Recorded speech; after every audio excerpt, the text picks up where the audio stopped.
Hello, my name is Fragedakis. I'm running for City Councillor in Ward 29, Toronto Danforth, which is the northern half of Toronto Danforth. It encompasses East York and the Danforth.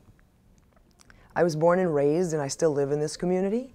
I went to Wilkinson Public School, I went to Earl Grey, I went to high school at Riverdale Collegiate. I also went to Greek school in the community. I went to Greek school at Wilkinson and on Saturdays at Eastern Commerce right through up to grade 13.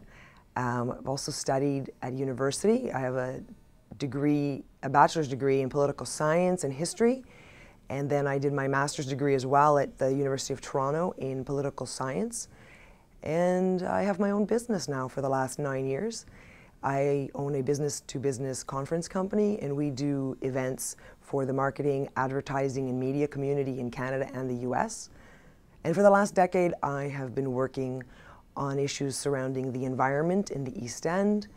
I fought the hydro transmission lines that they were trying to run down on Pape Avenue right through the center of our neighborhoods.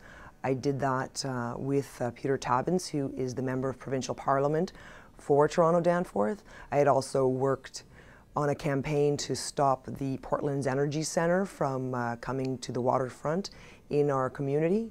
Unfortunately, we weren't very successful with that, but we did raise a lot of awareness in the community about the kind of damage that kind of facility would bring to the environment and to the greater East End with the pollution and the various breathing problems that our children could develop.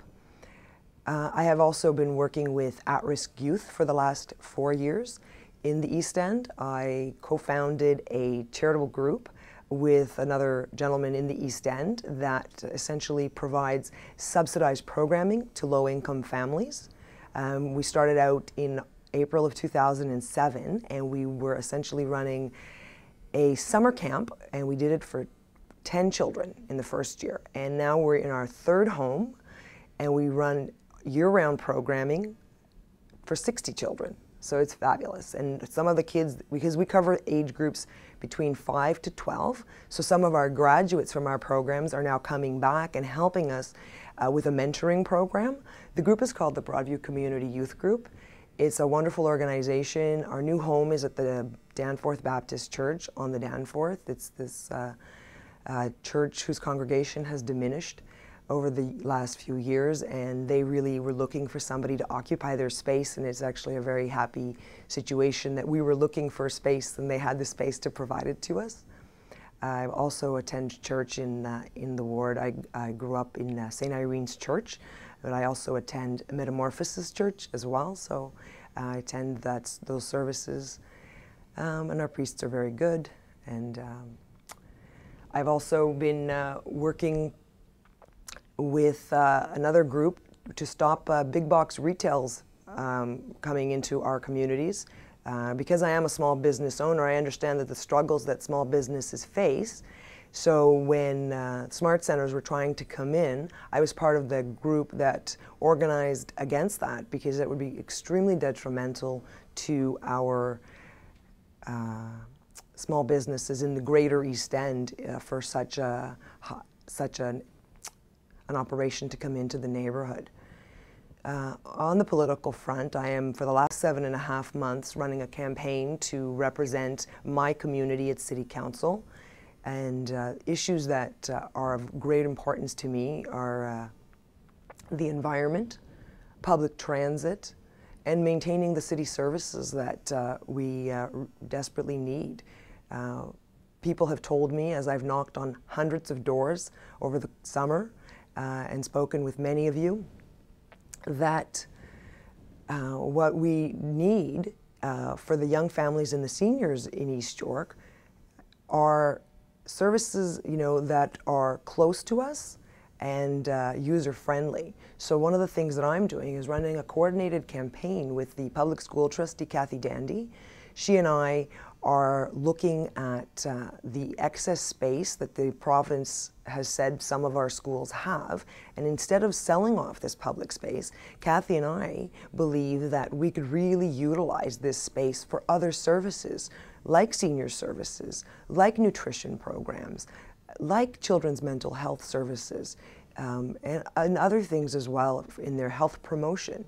We could be really utilizing this space and protecting also the parks that are on the land of the school as well, because we really do also have a shortage of parkland in Ward 29. So we're looking to do things like that that could really benefit the community and at the same time save these public buildings, which is also economical for the city to work with the school board on this sort of thing, on these kinds of projects. And we're looking at piloting it in Ward 29 and rolling it out across the city so that others can experience the same thing, because I imagine that other schools find themselves in similar situations with a diminishing enrollment. However, in Ward 29, we have lots of young families and lots of children who are under 5, who in 5 to 10 years would need this space.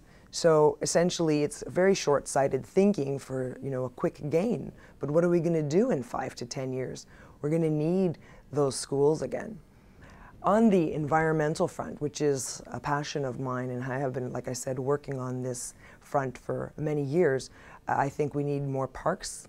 I think we need to expand the recycling programs that we have in our ward. We have a number of apartment buildings in the ward, especially in the northern part, that are not part of the green bin program, and we need to bring those residents into the green bin program, because a lot of their garbage and their composting is actually ending up in landfill, and this doesn't serve our community. At the same time, what we could be doing as well is introducing solar panel initiatives into our community. Other wards have such programs. Ours currently do not. I mean, we want to make it available to homeowners, but we also want to make it available to the apartment building owners, as well as to bring in city-run buildings to have solar panels on their roofs, generating energy and feeding it back into the grid. I mean, that benefits us all, because the climate change crisis is not going away, and it is, here to stay, and we need to do everything that we can to control this and do, every one of us must do our part. On the front of sort of public transit, most people who live in Ward 29 do so because of its proximity to the downtown. So a lot of people rely on public transit. They rely on the subway and they rely on the buses. And the TTC needs to do a better job of serving the people.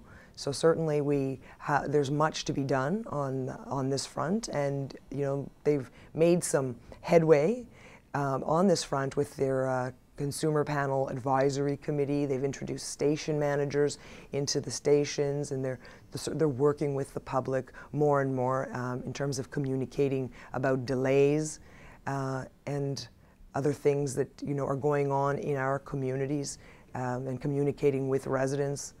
In closing, I just want to remind people that the election is on October the 25th, and to please vote for me. I actually have a tremendous amount of private sector and public sector experience, and in these challenging times that Toronto finds itself in, I would work with the community in a collaborative and consultative approach, so that together we can find the solutions that can take our city forward.